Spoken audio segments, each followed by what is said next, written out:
Hi guys, welcome back. I've got gold for you now, and pretty quiet day trading. Gold's had about a $10–11 move. We're currently sitting on the highs. These are the highs that we have had. If I just zoom in for you here 1 minute, these are 4-hour candles. You can see that for the best part of 24 hours. We just sort of seem to be struggling at this resistance level as we get up in the high 1320s. The high yesterday was about 1327.90, 30, let's call it 1328, so pretty much where we are at the moment. We've got this descending trend line here, which is, this is the first time we're really coming up to just sort of touch it at the moment. We are touching it at the moment. It takes the highs from 1430, then sort of 1410.15, then 1375. We didn't quite come up to it here. I've covered this for you yesterday, I think it was, and just the current price where the trend line comes in is pretty much where we are at the moment, 1327.5. Really, I'd only start getting excited that we broke above this trend line with a proper break. Just beware of false breaks in little quiet market conditions that we've got at the moment. Your sort of next resistance above this, a close above 1330, maybe we could be moving back up to 1340 or to challenge the recent highs again, which were at sort of 1343, something like that.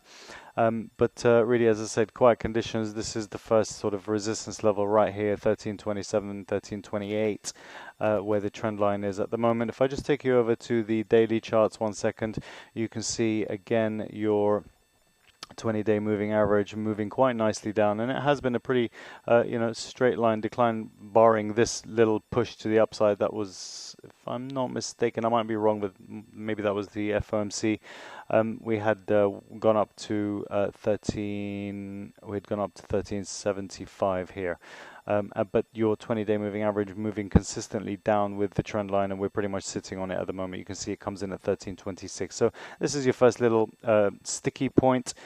Has been for the last 24 hours. Market has been pretty quiet, but it's finding some bid as we head down towards 1310, 1315 area. If I go to the hourly chart, that's not the hourly chart. If I go to the hourly chart here, you can see we're trying to carve out higher lows, as you can see here with this one about sort of 1301. That was back on the 3rd, which was last Thursday. And then we've got sort of 1306, and then here we've got a fraction higher, 1308. And then in the previous hourly candle, we've been down to about 1315 and just sort of reversed and pushed up $10. Seeing a bit of US dollar weakness against some of the majors. Cables up, even euros up after having done very little for 24 hours. We're currently testing 136 the figure. And just sort of gold edging up a little bit as well, but really nothing to get excited about.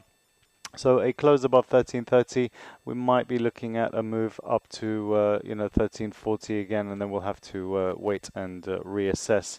I would only start getting excited after we break above this, because we had quite a lot of resistance here, if you can see, really over the best part of a week, failing, and then drop to the downside. So you might have had a turn here, you might have a break of a trend line, but I'd only start potentially getting a little bit bullish if we start breaking above this high. If I draw a very simple little trend line, just sort of connecting these lows, let's have a look at where support comes in, where it comes in below where we've been today, about 1312. But as I said, it's trying, but pretty slow progress for now.